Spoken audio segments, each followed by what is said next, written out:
This is a Boracay review. We went 2 weekends ago for 10 days and going to walk you through it. So we live in Malaysia, KL. So let's go to the map. Get my face out the way.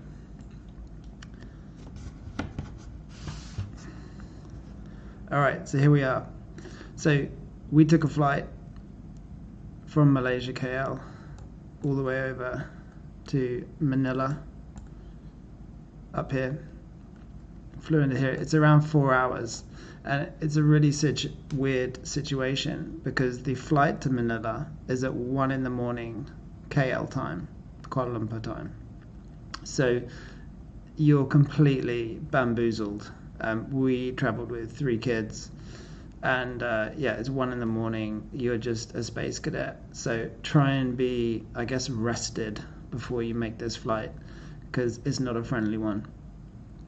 Okay, from Manila you wait a couple of hours. I think you land at like 4:55 or something, and then to Boracay you are heading up into, I might have to put this in the map because I'm gonna get the place wrong. Here we go. So yeah, you're heading into there. So let's just scroll back so we see. Oh, sorry, it's down. I went up, it's down. So you're heading, there's Manila, sit there for a couple of hours, get like the 5:50 flight out. It's about an hour flight, maybe just a touch less. And you're heading down to this island here. So let's just see. So Malaysia here, KL, flying up to Manila, 4 hours, waiting, 5 in the morning. You're coming into this island here, and you land at Kitesurfing. Don't know if you can see that. It says Kitesurfing. Here's the airport. So it's the weirdest situation for me, because you land at the airport, you need to get yourself a transfer. So if you're staying at a hotel, they'll probably put it on for you. If you're just wanting to go to Boracay as a traveler, we used my Boracay guide. Book it on the website, you tell them when you're getting in, they'll meet you there, jump in the van, they'll take you down. There are other options to my Boracay guide. There are many companies that will transfer you from Kitesurfing Airport into Boracay. That was the one we used, but we saw many others. And you don't have to book one at all. If you're just a traveler, adult, I would walk out the airport, find a they have these electric trikes, jump on one of them. It should be 200 peso to the ferry terminal. Again, get in the queue, get the ferry pass, jump on the ferry, get onto Boracay, and again you'll get a trike, and then you get that to take you to your hotel. If you want to, because you've traveled through the night, you may want to book my Boracay guide, and in which circumstance they meet at the airport and they'll get you all the way to where you're staying. It's probably worth it. I did watch Ken Abroad, and he did it. He's just a single guy, so he got to the airport, got a trike, got a ferry ticket, got another trike, all independent, and he saved himself a little bit. But even he admitted at the end that maybe just for all that hassle, he could have just booked something like my Boracay guide. Okay, so you land on this airport, and the terminal is right here. It is, it's not big. It's just like a passport place. They check it, and then they're going to whiz you around this road to the ferry terminal. And just seeing where those other lines go to. So for us, yeah, it wasn't that one. It's this one down here. and they whisk you over into Boracay ferry terminal. And from here, we had a van, and it took us, I'm guessing, as you can see the shape of the island, I'm guessing it took us either on that road or this road straight into Boracay. Now, just looking at the map of Boracay, this thin part is where everything is. I would not stay anywhere else but this thin part, because every night you'll travel to this part for your meals. This is the white beach on the south side. So just scanning in, yeah, here you go, white beach. So every evening we headed to this white beach. We found ourselves a restaurant, like either on the beach or one back. And I'm really sorry, I didn't take any of the recording equipment, so I can't share like footage from here, but there's loads of YouTube videos that show you like on the ground footage. So I'm just practicing how to use this bit of kit, but hopefully I can also tell you stuff about Boracay. So in the middle part, this is the busiest, and as you go north it gets less and less busy, and as you go south it gets less and less busy. So we stayed on the north beach. Now this beach here, the wind is coming, see if you can see my fingers, it's coming from the north. I'll do it with the mouse. It's coming across like that. Every day the wind at this time of year, which is January, is coming into this coastline. So this is often blowing. It's a consistent wind and popular with windsurfers and kite surfers, foilers, any kind of wind sailing is on this north side. South side, dead calm, dead flat, beautiful, clear beach, sandy. This whole strip is all yours if you don't need the wind to provide your entertainment. Me being a kite surfer, I wanted to be on the north side beach, and I wanted to be on the beach, so I could. A typical kite surfer or windsurfer, you've always got like your finger in the air trying to figure out how much wind there is. So that worked for us. So yeah, so the bus came in and we stayed 3 places. The first place was a place called 7 Stones. I'm just trying to see if I can get in there to get it to show. 7 Stones. 7 Stones. Here you go. Here's 7 Stones. So this was us. To be honest, it's 4.5. No. This is a 3 something place to stay. It's apartment blocks that are owned by individuals that rent them back, and they're managed by 7 Stones. So the apartment we were in 2 apartments because we were 6. Both apartments were average. It was fine. Like sleeping was fine, shower was fine, the basics. But they weren't comfortable to sit in. And the pool was fine. It's a bit, you can't do lengths in it or anything. So it wouldn't be my top pick to stay. And it is quite expensive. So I wouldn't go back there. If we do plan to go back to Boracay, but we wouldn't stay at 7 Stones. Now, let's just walk you down this beach. So on this corner, it's really important stuff here. To get into town, every night we walked up the beach and then down this road and this lake in the middle was always our reference point. We walked down this road, got to this junction, and then you either shoot through that one or this one to make your way over to the white beach for the restaurants. And then between the lake and this side, all the restaurants are in here. It's just like a haven of mango shops, crepe shops, Mexicans, Italians, Spanish food, Filipino food, It's all in there, and we just had a really good dining experience the whole time. I will go through which restaurants we took. Okay, so that was our reference point. If we stayed on this north side, we always went down this road to the lake and then over. Right, so on the corner here, you could get one of the electric trikes. They were always queued up waiting for you. Generally, everything should be somewhere between 100 and 300 peso. If a guy says 500, walk on to the next one. Okay, so down here, it's lit. There's like a cobbled road. You travel down here, there's kite surf shops down here. Not kite surf shops, kite surf schools. Several down here. Here's our 7 stones. Now, we had a tea and a drink somewhere around here.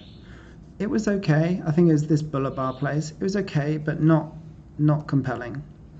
So walk on down, and every morning, without fail, we went to this the monkey tree. We ate in there every day. It just was, we couldn't fault it. It had really good food, good service, always tables available, and it was like our go-to for every breakfast. We liked that a lot. Okay, where we tried to stay was Levantin. It was fully booked, so we weren't able to. But it had a really nice vibe. It's got a really nice bar, like right here. Food was reasonable. We did prefer the monkey bar to eat, but we wanted to stay at the Levantin. If we went back, I think we'd stay here. You also notice it's bang in the middle of this beach. Bang in the middle. So you're really in a good spot. Down here, this is just wasteland. And then the second part of our stay, we stayed at Aqua. So just to give you reference where that is, Aqua's right here. Now, this was like 5-star, super shishi, really expensive. We stayed in this right on the beach view apartment. So apartment was lovely, really like from 7 stones to there, it was a massive upgrade.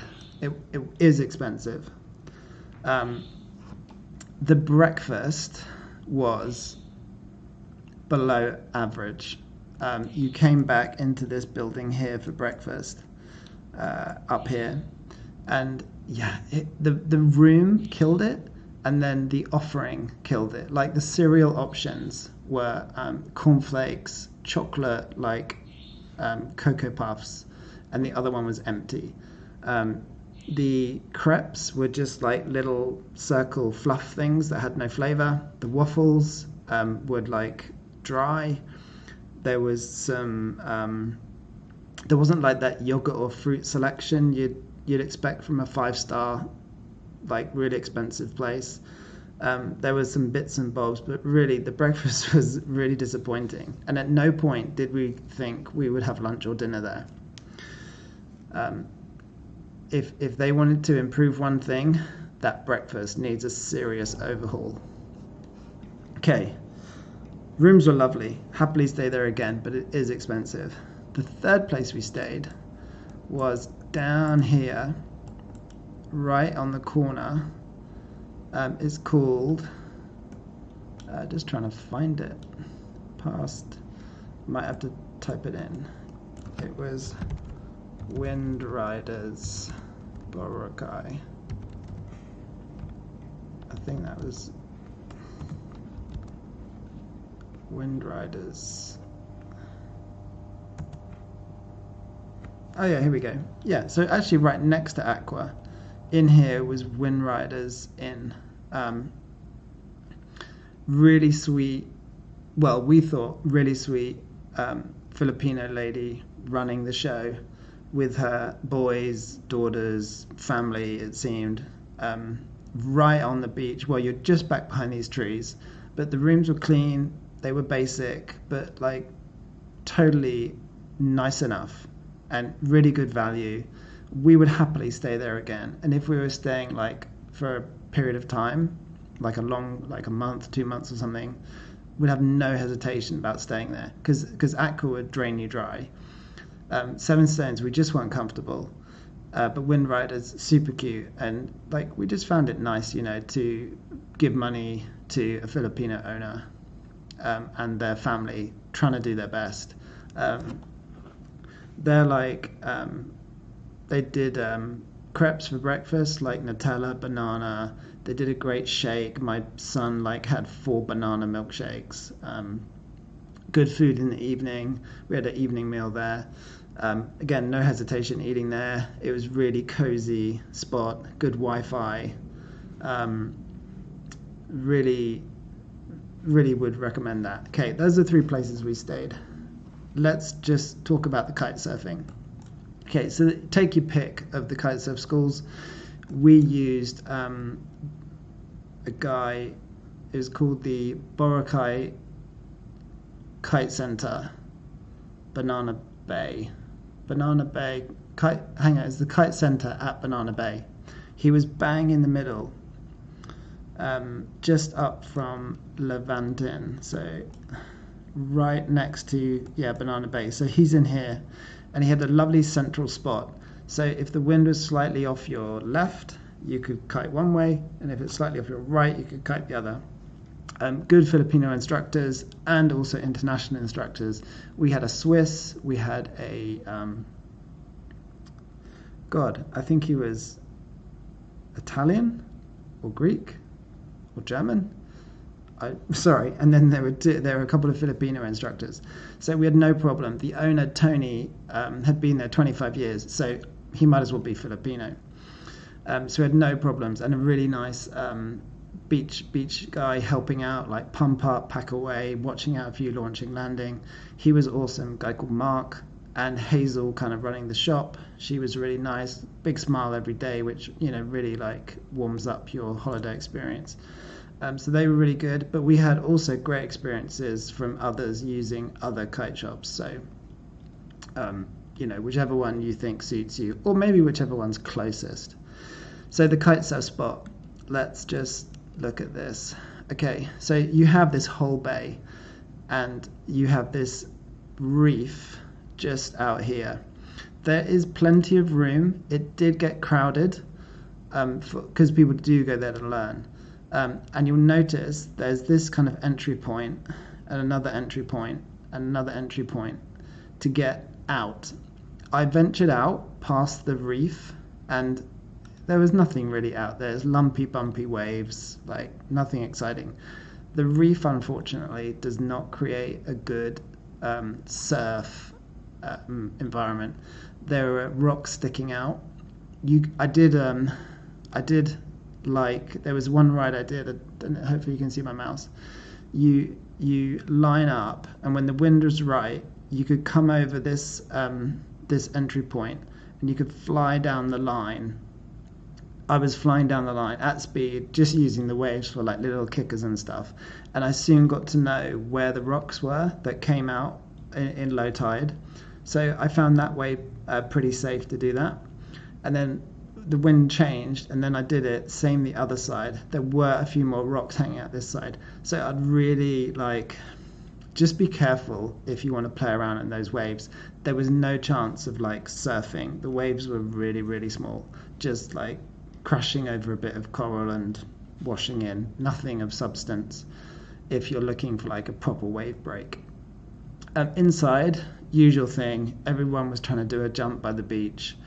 All the beginners kind of crowd into one area. The instructors manage it really well. It's like a walkie-talkie setup. So you have a walkie-talkie on your helmet, and then so my 9-year-old, 10-year-old all had lessons, and they got up in the time we were there to riding. So it's a really good place to start. I'd recommend it for beginners, absolutely. For advanced kiters, you might start getting a bit bored, unless you just want to do flat water tricks in front of your mates. I took a twin tip and a 12 meter. Didn't really need more than that.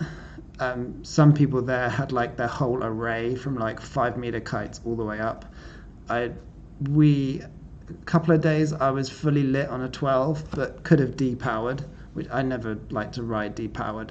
So I would just take one kite, like your standard one, either like a 10 or a 12, depending on your weight. But that's a good. You can have a good time there. Okay, next thing, let's go to eating. So you do your kiting, you do your exploring, whatever, and then you always walk over, hit that lake, and then come through to the various eating places. With kids on board, we kept it fairly mainstream. We liked the Aria, which is a Italian restaurant right on the beach. We really liked Muchos, a Mexican restaurant right on the beach. Just Google it up and hit them up. They're really good. We did not like Meze on the lake. It wasn't just wasn't good dining experience. There was another Mexican that did burritos right next to Aria. Really good. Those are the ones that we found worthwhile visiting. The Halo Mango store for dessert, absolutely delicious mangoes, absolutely amazing. We would get like this mango ice cream for dessert most days. Aria also had a good gelato, which some people got that, some people got the Halo Mango. But yeah, definitely recommend that. Now, a cool place, just a little tip, on this lake, on the back here, is a place called Spa Wars. I was really hesitant to go because, spas, massages, all that kind of touristy stuff. I didn't want to go. Anyway, my family persuaded me, and we had a really nice experience. Coffee granule foot rub, and then basically I just went for like the foot massage. They press all the bits on your foot, and it was really nice place.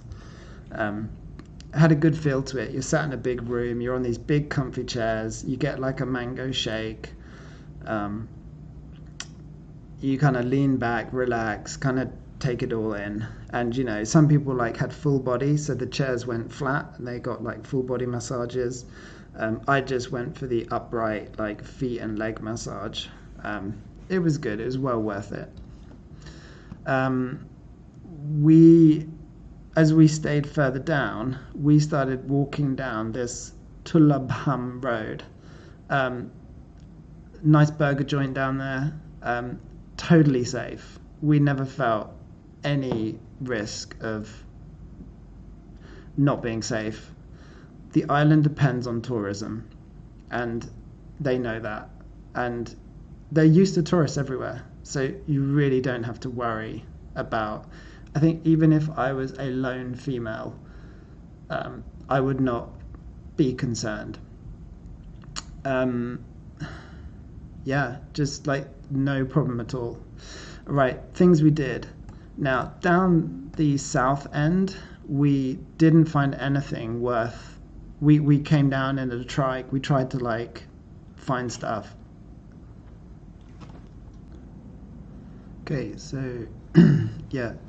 We did not find much down here at all. The best bit was walking that south beach all the way down to as far as it could go. And there's something, secret beach. It's a nice private beach if you want a bit of space from all the crowds. Okay, you'll notice these boats in the water. There are hundreds of people trying to sell you sunset trips, island hopping trips, the touristy stuff.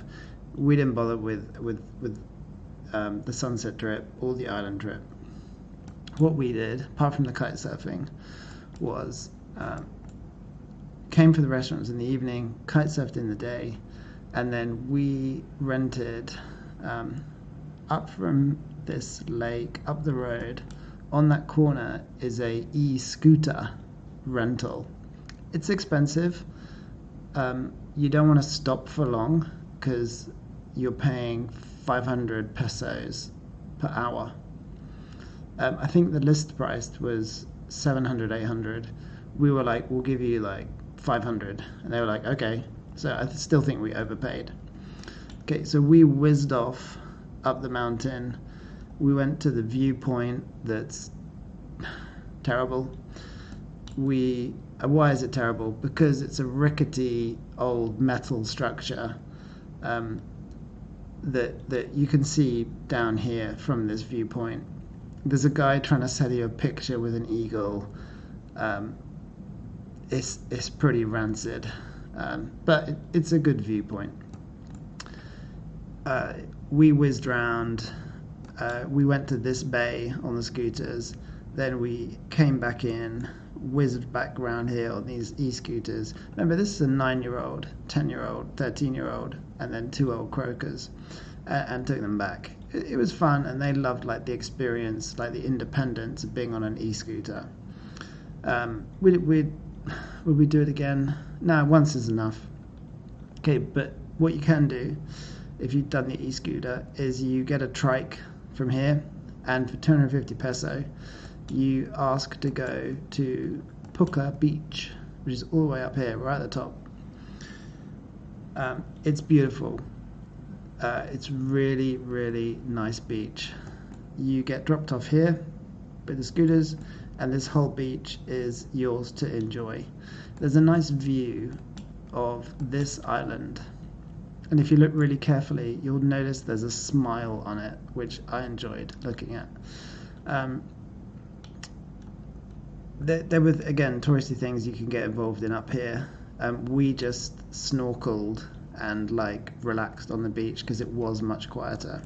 I think we got like a drink up here for like 80 peso. And then yeah, same thing. There's loads of these trikes around. So just walk back, tell them you'll give them 250 to take you back to that central point, back into here, and you know they'll take it. Another day we went up to the Shangri-La and we got like an afternoon tea. You know, just at the gatehouse, you're just like, we'd like to get afternoon tea. They let you in. Another day we went to the Movenpick, got afternoon tea and a milkshake. I think we had lunch as well. They have a nice beach, but I wasn't jealous of like people staying there because it seemed kind of like they were stuck out the way for both these two hotels, Movenpick and Shangri-La.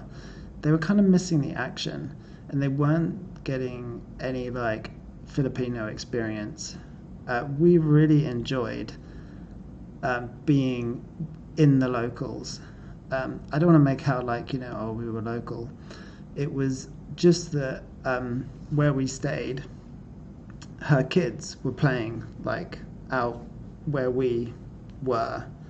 When we stayed at Seven Stones, the next door kids were like playing. When we stayed at Aqua, like 2 blocks down, the kids had come out in the evening, like after school, I'm guessing, to like play on the beach. We felt far more like we're having an experience, a Philippines experience, way better than when we went to Movenpick and all the staff are like buttoned up and you know, trying to offer that 5-star level of service. So we wouldn't stay here even if we had like endless infinite money. We thought being back in this section was way better. Now we did go through this golf course and there's a development going on. It was dry as, and there is no way we would stay there. They're missing all the action. The hotels didn't look inviting. I don't know who's developed it. It is not the place to stay. It was this whole section here. Really avoid it like the plague. Find a place down on White Beach or this top beach. You'll have a way better experience. If you can't bear to not be in a 5-star, Shangri-La, fine. Movenpick looked fine. It was too removed for us because every evening we met people that were staying on this right-hand side, the Savoy, and they came into town and then they had to get back out of town. And probably the Movenpick lot probably ate at their hotel, but they were really missing out on all the stuff that's to offer in this section. It really was vibrant, really was happening there. We walked up this white beach a few times, round the coves, and took the pictures on the rocks and that kind of stuff. Is a good way to spend a day or two. This whole beach is walkable, and well worth walking through it. You'll notice here it says Station 2. So basically, apparently in the old days, it was you came in via Station 1, 2, and 3, and that's why they still hold this name. So I don't think they have any relevance anymore, apart from some of the locals still refer to it as Station 1, 2, and 3. Just in case you're wondering, what the hell does that mean? Now they all come in via this jetty and then into Boracay. So your main focus, or we found the best spot, is this whole square of Filipino activity: restaurants, hotels, places to stay, kite surfing, white beach. Knock yourself out.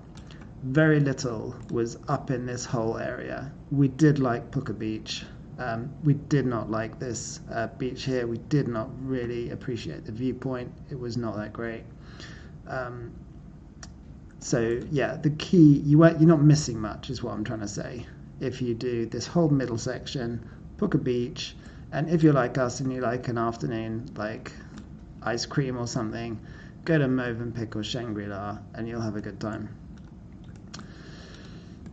That is it for what we got through in 10 days. Definitely recommend the kite surfing.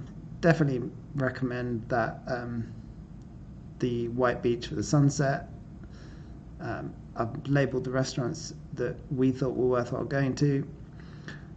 What else to mention? Oh yeah, so there are no bins on Boracay, which meant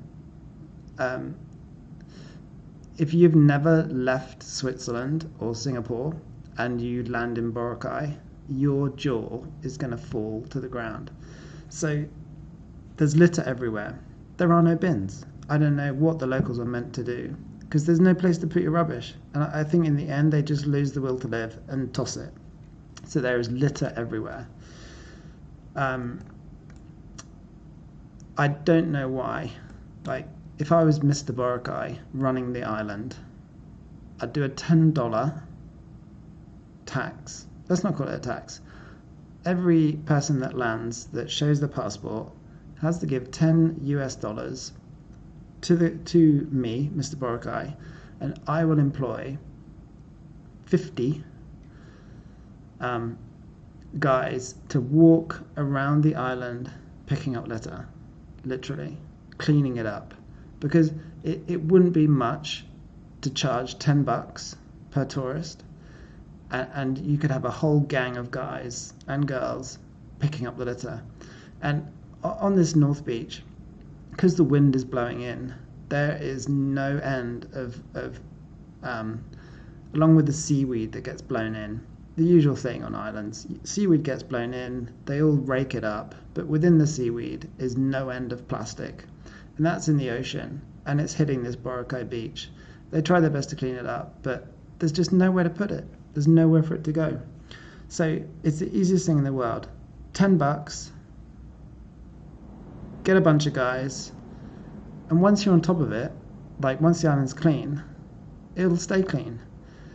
Give some bins, put some bins out, ship that litter off to the island. It really isn't that difficult. And what was weird, so I went and bought a bag of drinks for the beach boy. I don't want to call him beach boy. The beach hand for the kitesurf instructors. We'd had a long day. I thought, I'll go and get myself a drink, and I'll get 10 other drinks for everyone. And once the bag was empty, because I'd served out all the drinks, I started picking up the litter.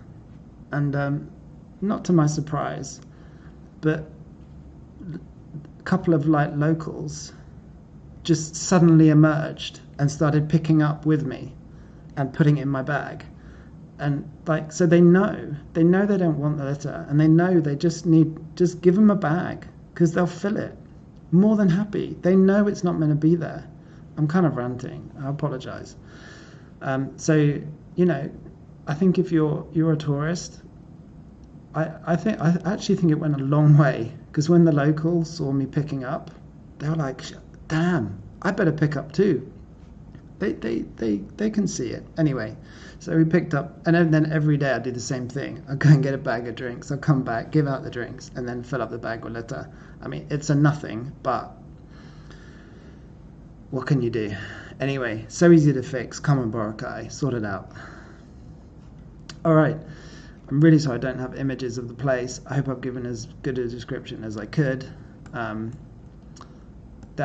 That is the summary. I'm sure I've missed stuff, but I've tried to hit the main points. I hope it's useful.